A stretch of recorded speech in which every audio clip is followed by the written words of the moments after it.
नमस्कार, आप देख रहे हैं भारती न्यूज और मैं हूं आपके साथ मानवी ठाकुर। शुरुआत करते हैं आज की खास खबरों से।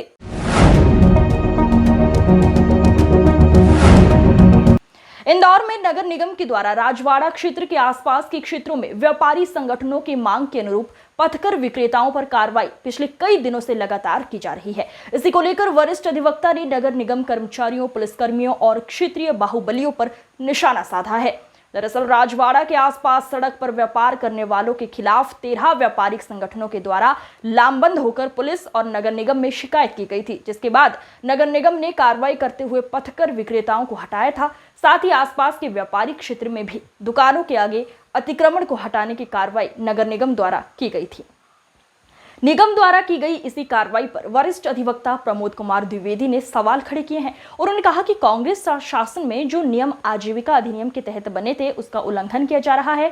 साथ ही उन्होंने कहा कि जब मुख्यमंत्री द्वारा इन पथकर विक्रेताओं को 10-10 हजार रुपए का लोन देकर उन्हें व्यापार करने के लिए प्रोत्साहित किया जा रहा है, ऐसे में निगम द्वारा की गई कार्रवाई पर सवाल खड़े हो रहे हैं। साथ ही द्विवेदी का कहना है कि राजवाड़ा जैसा कई बाजारों में नगर निगम, पुलिस और स्थानीय बाहुबलियों के द्वारा पैसे लेकर ये दुकानें लगवाई जा रही हैं। वहीं नगर निगम को मास्टर प्लान की सड़कों और सराफा बाजार में भी इसी तरह की कार्रवाई की जानी चाहिए। आप लोग राजवाड़े पर आज प्रदर्शन कर रहे हैं, किन मांगों को लेकर कर रहे हैं आप? इस मांगों को कर रहा हम फुटपाथ पर रेटी पे दुकान लगाते हैं। शिवराज सिंह चौहान वहाँ से 10-10 हजार रुपये लोन के डाल रहा है मामा जी। तो मामा जी लोन के लिए इसके लिए डाल रहा है कि नगर निगम की कार्रवाई होगी, हमारा माल भर भर के ले जाएंगे। मामा वहाँ से लोन के लिए पैसे डाल रहा है शिवराज सिंह मामा। उसके बाद में हम लोन काहे से भरेंगे? हमारा माल नगर निगम 4-4 रोज से उठा के ले जा रही है। सीएम से लता अग्रवाल मैडम बढ़ के हो गई है। शिवराज सिंह चौहान ऊपर से आदेश दे दिया रेटी वालों को, ठेले वालों को। तो ये नगर निगम की तानाशाही चल रही है, नगर निगम की पूरी अति चल रही है इंदौर में। और राखी का त्योहार हैगा, राखी के त्योहार के सामने हमारा 10-10 हजार 15-15 हजार रुपए का जो मामा ने लोन दिया था, वो लोन के कागज हमारे पास में, उसका हमने माल भराया था। उसका माल नगर निगम जब्ती करके ले गई है और हमको दुकानें नहीं लगाने दे रही। नगर निगम अति कर रही है। हम गलियों में दुकान लगाते हैं, कोई रोड पे अतिक्रमण नहीं कर रखा हमने, गली गुच्चियों में दुकान लगाते हैं। गोपाल स्ट्रीट, सुरेन महेश्वर नाम मेरा। इससे मिले हम अधिकारियों से मिलते हैं, अधिकारी हमारी कोई सुनवाई नहीं करता। महापौर जी के पास में जाते हैं हम, महापौर जी हमारे को टालते हैं हमेशा। इसके लिए हम आंदोलन पे आज भेजे हैं। जनप्रतिनिधि अभी तक आया नहीं। हम जनप्रतिनिधि का रास्ता देख रहे हैं, कोई ना जनप्रतिनिधि आए और हमारी समस्या सुने, उस समस्या का निराकरण करे। आज चुनाव भी आने वाले समय पे, चुनाव 2-3 महीने बाद में, उसके बाद में इसी नगर निगम अति कर रही है। आंदोलन कर रहे हैं हम चुनाव के अंदर। देखो हमारा तो ये रहेगा, हमारे पेट पूजा नहीं होगी, हमारी पेट का काम ही हमारी नगर निगम मारेगी, तो हम चुनाव में वोट भी नहीं देंगे। हमारा भी परिवार है, सुरेन महेश्वर। मेरा पढ़ेगा कहीं से? मम्मी और पापा भाई में रहेंगे तो जब भी तो पढ़ेंगे। पापा भान हो गए तो भी दुकान पे नहीं लगाने दे रहे नगर निगम वाले। पापा भान हो गए हमारे, पढ़ेगा कैसे? दुकानें नहीं लगाने दे रहे तो पापा ही कहाँ जाएगा? पढ़ेगा कैसे? किन मांगों को लेकर प्रदर्शन कर रहे हैं यहाँ पे? पेट की रोजी रोटी। और पहले पुराना कबाड़ा बाजार था, चिंदी बाजार था, जब से बैठ रहे। आज मेरी एक 60 साल की हो गई, मम्मी 90 साल की बेटी है, नानी 200 साल की शांत हो गई। मैंने वो संभाला 60 साल से राजवाड़े पे पैदा हुई, जब से फुटपाथ पे बच्चों को पाल रही, फुटपाथ पे कमा खा रहे। नहीं, कुछ भी नहीं दे रहा। आते जब्ती कर देते, बदतमीजपना से भगा देते सामान। हाँ, माँ से आते से सीमा मामा, जो मामा बैठे ना, उन्होंने बोला अधिकार है तुम्हारा फुटपाथ पे कमाओ। तो अब इतनी उम्र हो गई खाते कमाने, ये नगर निगम नहीं बैठने दे रहा। आगे क्या करोगे आप? आगे क्या, बस फुटपाथ पे ही कमाएंगे खाएंगे। फुटपाथ पे त्योहार है, त्योहार तो सोचे कहाँ जाएंगे। अब हमारा कहीं भी ठिकाना नहीं जाने का कहीं भी ठिकाना। अब फुटपाथ पे ही है ना, बच्चे पालते हैं, रोज आटा डाल लेते, फुटपाथ पे ही बैठे हैं।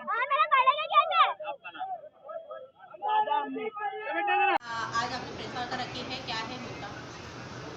मनमोहन सिंह जी की सरकार के द्वारा सन 2013 में जीविका संरक्षण अधिनियम कानून बनाया गया था। ये कानून फुटपाथ, फेरी वाले, हाट वाले, साइकिल से व्यापार करने वाले, हाथ थैले से व्यापार करने वाले, पीठ पर लाद करके व्यापार करने वाले, इन लोगों को जीविका के माध्यम से सम्मानजनक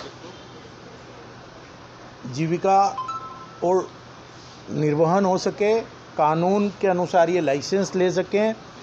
अगर ये मर जाते हैं तो इनके ही परिवार को लाइसेंस हस्तांतरित किया जा सकेगा, वित्तीय संस्था उनको लोन दे सके, नगरीय निकाय चाहे जब उनको हटाए नहीं, स्थानीय निकाय चाहे जब उनको हटाए नहीं, इसलिए ये कानून था।